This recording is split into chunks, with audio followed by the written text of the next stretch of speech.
Récré, la radio qui grandit avec vous. Radio Récré, la radio qui grandit avec vous.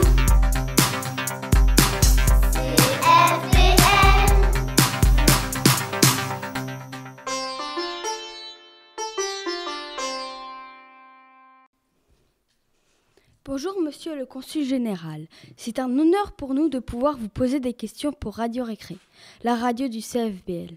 Je m'appelle Lise et je suis en 6e.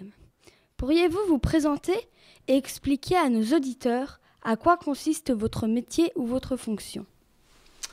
Bonjour, et merci beaucoup de m'accueillir dans votre studio. Je suis ravi de répondre à vos questions. Donc, je m'appelle Guillaume Bazard, j'ai 54 ans.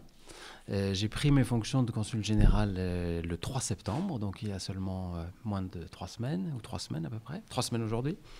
Et je suis diplomate, donc fonctionnaire du ministère des Affaires étrangères depuis presque 30 ans. Et après des affectations diverses, dont je vous parlerai peut-être un peu après, je suis maintenant consul général à Londres. Le métier de consul général, ça consiste à être... pour l'ambassade, le chef de l'administration consulaire, c'est-à-dire pour l'essentiel tout ce qui concerne la communauté française. Le consulat général, c'est un petit peu, si vous comparez avec la France, la mairie ou la préfecture des Français qui vivent à l'étranger. C'est là qu'on va si on a besoin d'une carte d'identité, d'un passeport, si on a un problème sérieux, administratif. En France, on irait voir des administrations qui sont parfois différentes, dans des endroits différents. Quand on est à l'étranger, on va au consulat. Donc c'est ça le travail du consul général. Bonjour monsieur, je m'appelle Karim et je suis en 5e. Comment devient-on consul général ? Quelles études faut-il faire ? Bonjour Karim. La plupart des consuls généraux, la très grande majorité des consuls généraux sont des diplomates, donc des fonctionnaires du ministère des Affaires étrangères. Donc ils sont rentrés au ministère en passant des concours administratifs spécifiques au ministère. Et la meilleure manière de préparer ces concours, en termes d'études, c'est les sciences politiques. Parce que le programme des sciences politiques est très proche des programmes des concours qui permettent de rentrer dans ce ministère. Merci. Bonjour monsieur, je m'appelle Clémentine et je suis en 5e. Et nous voudrions savoir quelle est la différence entre un consul et un ambassadeur. Bonjour Clémentine. Alors c'est une bonne question parce que souvent les gens ne savent pas précisément.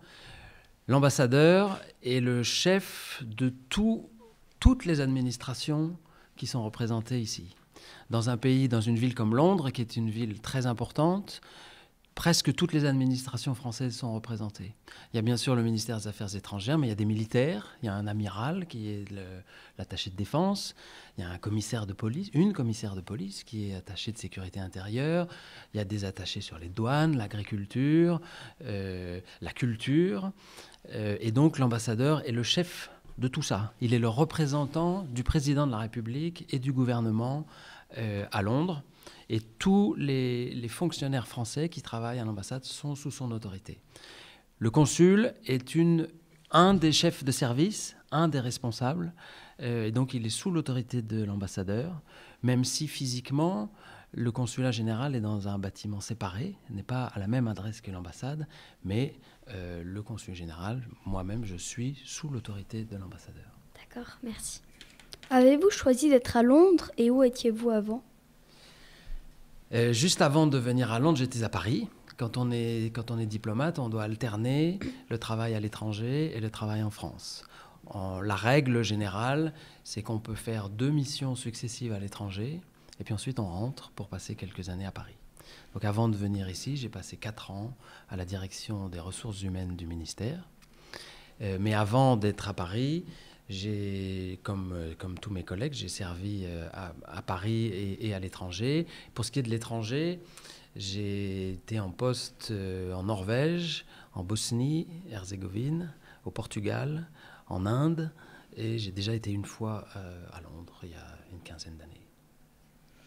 Comment se déroule une journée de consul ? Ça peut être très varié. Il y a des choses, il y a des activités qui se passent dans les locaux même du consulat. puisque le consulat est un gros service. Il y a entre 75 et 80 personnes. Donc il faut s'assurer que ce service fonctionne bien. On fait des réunions avec les collègues. On circule dans les services pour voir si tout va bien. Et puis il y a beaucoup d'activités qui se passent à l'extérieur. Par exemple, là, je visite votre établissement. Ça fait partie de mon travail. J'ai déjà visité d'autres établissements, mais je dois rencontrer toutes les personnes ou les structures qui sont actives dans la communauté française. Il y a des associations, il y a la chambre de commerce, il y a les conseillers du commerce extérieur, il y a un dispensaire français pour les Français qui ont besoin de recevoir des soins, il y a les établissements scolaires, il y a les services culturels, donc je dois rencontrer aussi beaucoup de monde à l'extérieur. Et puis parfois on a des rencontres avec les autorités britanniques pour parler de sujets qui concernent la situation des Français à Londres. Merci. Passionnant. Et qu'est-ce qui vous plaît et vous déplaît dans votre fonction ? Alors, comme je suis arrivé il y a très peu de temps, j'ai encore pas une vision complète du travail. Pour l'instant, je n'ai fait l'expérience que de choses qui me plaisent, c'est-à-dire essentiellement faire la connaissance de beaucoup de monde, de beaucoup de gens qui font des choses très intéressantes, comme les personnels des établissements scolaires, par exemple. Ce qui plaît moins, je crois que c'est comme beaucoup de postes où on a des responsabilités importantes, on a trop de choses à faire pour le temps dont on dispose, et toujours difficile d'organiser son travail pour réussir à tout faire et à tout faire suffisamment bien. D'accord, merci. Avez-vous déjà rencontré le président de la République ou la reine d'Angleterre ? Je n'ai pas rencontré le président de la République actuelle, le président Macron. J'ai eu l'occasion dans d'autres circonstances de rencontrer 2 autres présidents de la République, le président Chirac, le président Sarkozy.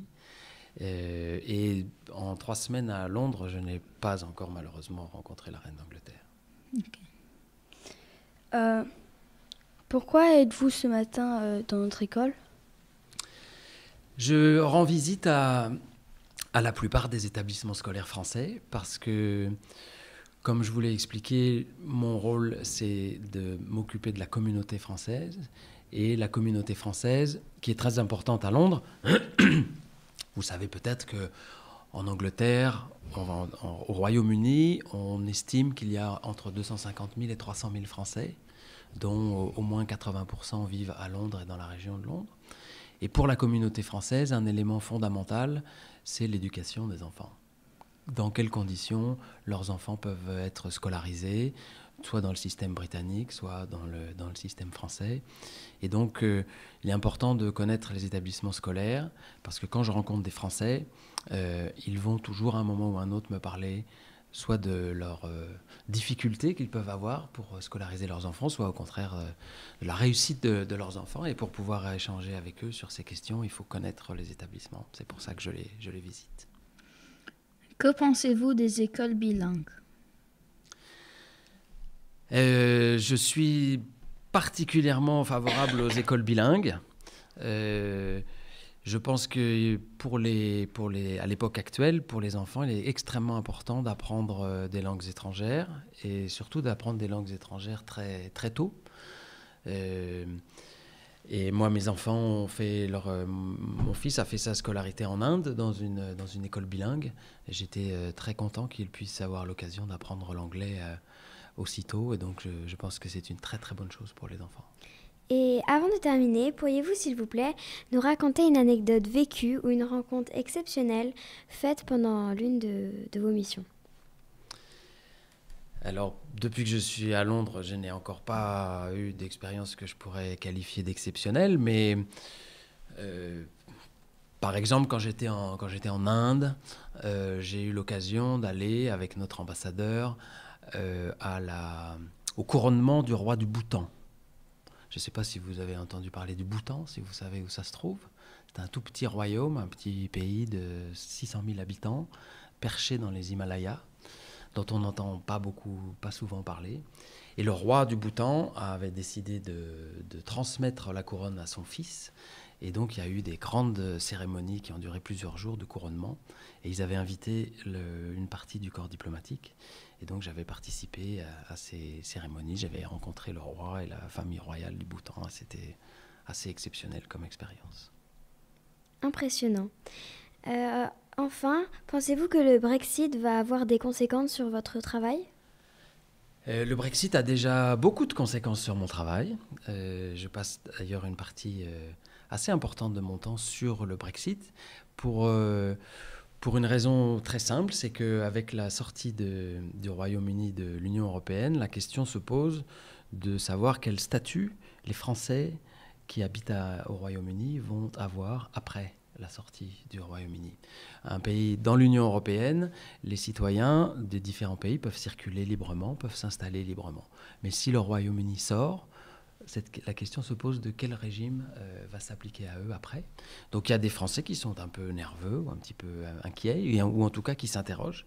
Et on a des réunions avec les autorités britanniques pour obtenir le maximum d'informations possibles sur la règle qui s'appliquera aux Français et ce que sera leur situation après. Donc effectivement, ça a beaucoup d'importance dans l'exercice de mon travail. Et pour nos auditeurs, s'il vous plaît, est-ce que vous pourriez expliquer ce qu'est qu'un statut ? Un statut, c'est les règles qui définissent les conditions dans lesquelles on peut vivre quelque part, travailler quelque part, être soigné si on en a besoin. Ce sont des règles qui sont fixées par les gouvernements ou par les parlements. Merci beaucoup. Merci infiniment, monsieur le consul, d'avoir répondu à nos questions pour Radio Récré, la radio du CFBL. Bonne fin de journée et au revoir. Au revoir. Merci à vous, au revoir. Radio Récré, c'est Radio Récré. Radio Récré, la radio qui grandit avec vous. Radio Récré, la radio qui grandit avec vous.